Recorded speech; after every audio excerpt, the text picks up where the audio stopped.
Shalom saudaraku yang dikasihi oleh Tuhan Yesus Kristus. Mari kita siapkan hati untuk masuk dalam doa syukur hari ini.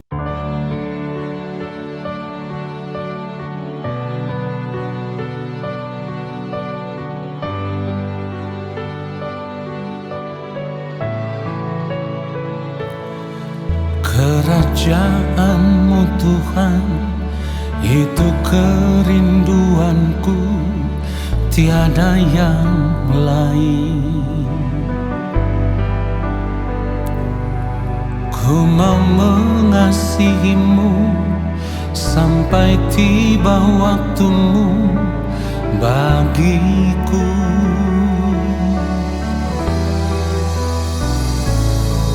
Menghormati-Mu Tuhan dengan segenap jiwaku selama ku hidup.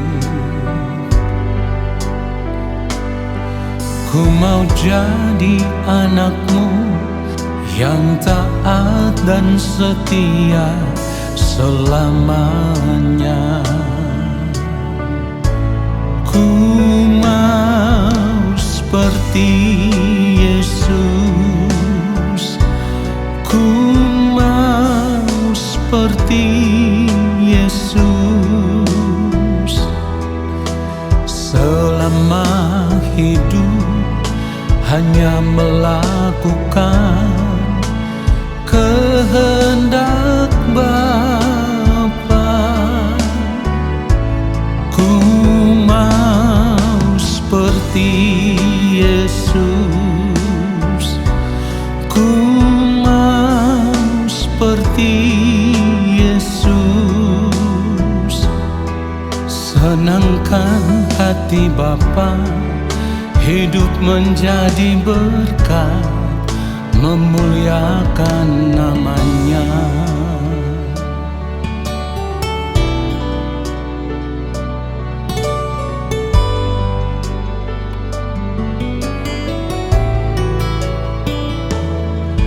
Menghormati-Mu Tuhan dengan segenap jiwaku selama ku hidup. Ku mau jadi anak-Mu yang taat dan setia selamanya. Ku mau seperti Yesus, ku mau seperti Yesus. Selama hidup hanya melakukan kehendak Bapa. Ku mau seperti Yesus, ku mau seperti Yesus. Senangkan hati Bapa, hidup menjadi berkat, memuliakan nama-Nya. Oh, ku mau seperti Yesus, ku mau seperti Yesus. Selama hidup hanya melakukan kehendak Bapa. Ku mau seperti Yesus, ku mau seperti Yesus.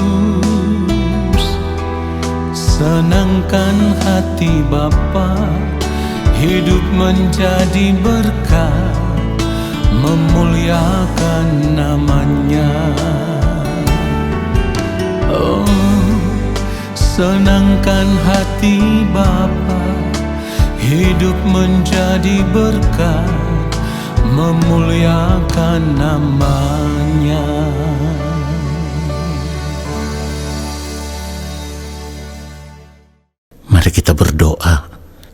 Bapa yang Maha Kudus, Allah Bapa yang Maha Agung, kembali saat ini kami ada di hadapan Bapa. Kami mau duduk diam di dalam hadirat-Mu, dan kami mau menanti-nantikan Engkau berbicara bagi kami, menyampaikan isi hati-Mu ya Bapa kepada kami. Roh Kudus, ajar kami untuk semakin mengerti apa yang menjadi kehendak Bapa, supaya lewat firman-Mu itulah kami boleh mengerti dan kami mau hidup seturut dengan firman-Mu ya Tuhan di sepanjang umur hidup kami. Di dalam nama Tuhan Yesus Kristus kami berdoa. Amin.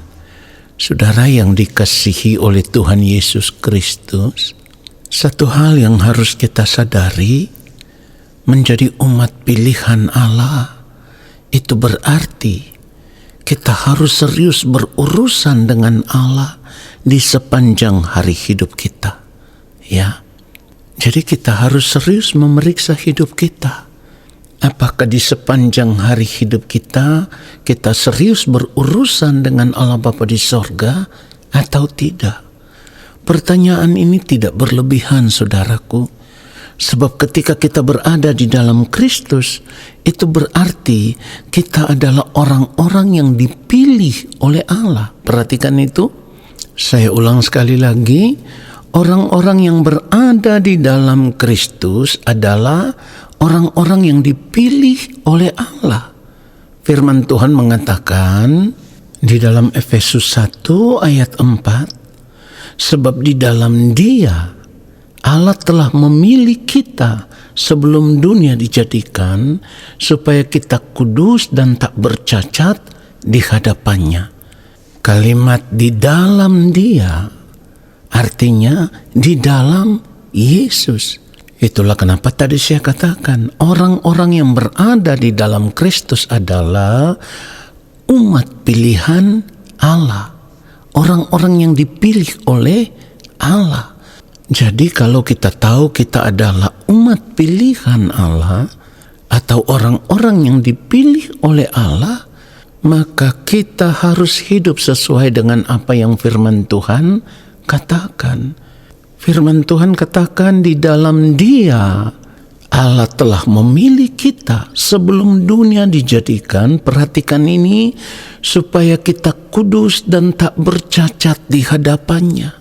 Jadi kalau setiap hari kita tidak serius berurusan dengan Tuhan di sepanjang hari-hari hidup kita, maka dapat dipastikan kita juga tidak akan pernah serius memeriksa diri kita, memeriksa hidup kita. Apakah di dalam setiap detik waktu hidup yang kita jalani itu, kita ada di dalam keadaan yang benar-benar kudus, tak bercacat di hadapan Allah atau tidak? Jadi kita harus sadar di sepanjang hari hidup kita ada persoalan yang sangat serius yang harus kita perkarakan, bahwa kita harus terus menjaga hidup kita supaya tidak bercacat, tidak bercela di hadapan Allah Bapa di sorga. Saudaraku, ini persoalan hidup yang harus kita perkarakan lebih daripada persoalan-persoalan hidup apapun yang sedang kita hadapi saat ini. Kenapa demikian? Karena persoalan hidup yang satu ini, kalau kita tidak perkarakan dengan serius, maka dapat dipastikan di ujung kehidupan kita nanti, kita akan gagal hidup sebagai orang percaya. Kenapa saya katakan demikian? Karena orang percaya itu dipanggil untuk memiliki hidup yang benar-benar sempurna, yaitu hidup yang sama seperti Kristus. Kalau kita membaca di dalam Roma pasal 8 ayat 29, dan ini juga menunjukkan bahwa kita adalah orang-orang yang dipilih oleh Allah. Bahkan bukan saja dipilih, tetapi juga ditentukan untuk menjadi serupa dengan Kristus.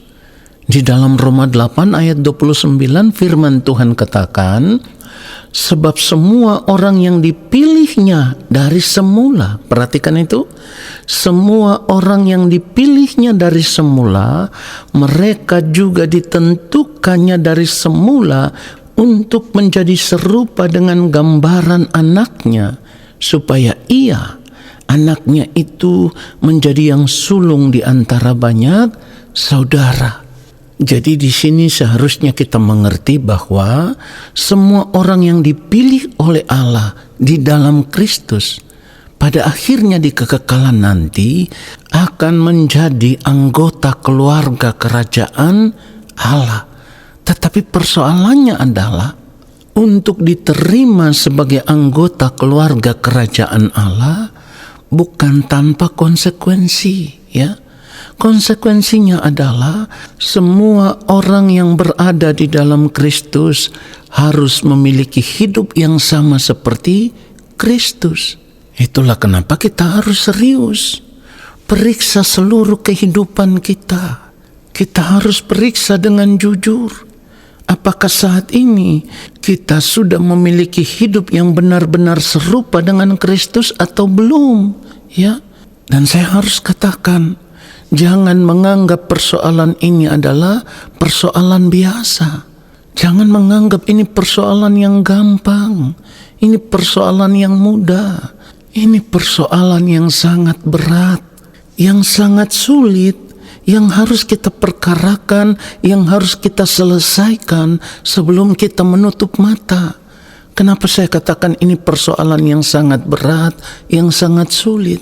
Karena selama ini kita sudah terlanjur mengikatkan hidup kita dengan dunia ini. Sehingga selama kita hidup, dunia ini sudah mendidik kita dengan cara hidup yang salah. Dunia ini sudah terlanjur mencemari kehidupan kita dengan cara-cara hidup dunia seperti orang-orang yang tidak mengenal Allah. Dan ini tidak pernah kita sadari, bahwa sebagai orang-orang pilihan kita harus memiliki kehidupan yang berbeda dengan dunia ini. Itulah kenapa firman Tuhan katakan, janganlah kamu menjadi serupa dengan dunia ini, tetapi berubahlah oleh pembaharuan budimu, sehingga kamu dapat membedakan manakah kehendak Allah, apa yang baik, yang berkenan kepada Allah, dan yang sempurna.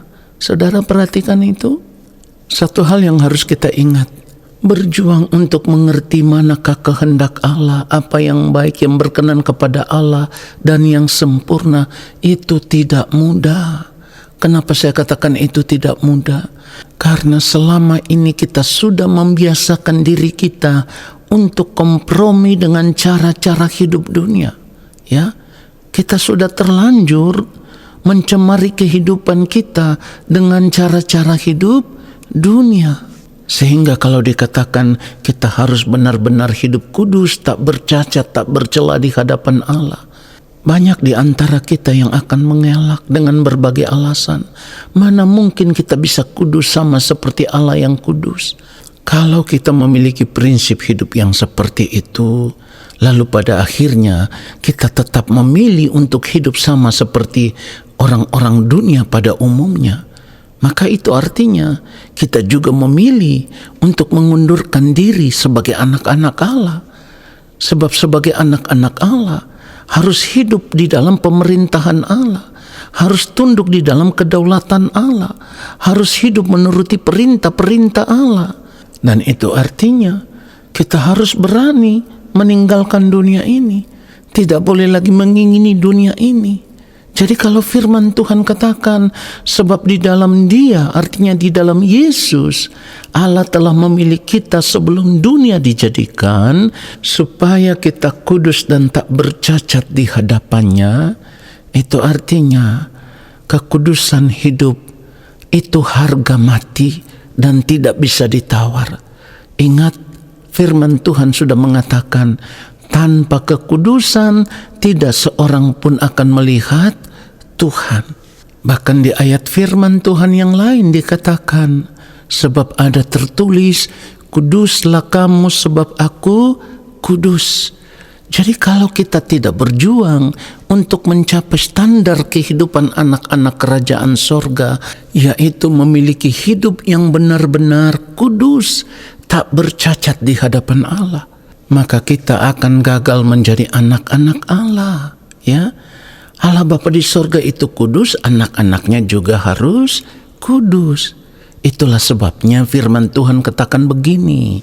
Kalau kita membaca di dalam 1 Yohanes 3 ayat 2, firman Tuhan katakan, saudara-saudaraku yang kekasih, sekarang kita adalah anak-anak Allah, tetapi belum nyata apa keadaan kita kelak. Perhatikan itu, garis bawahi kalimat, tetapi belum nyata apa keadaan kita kelak.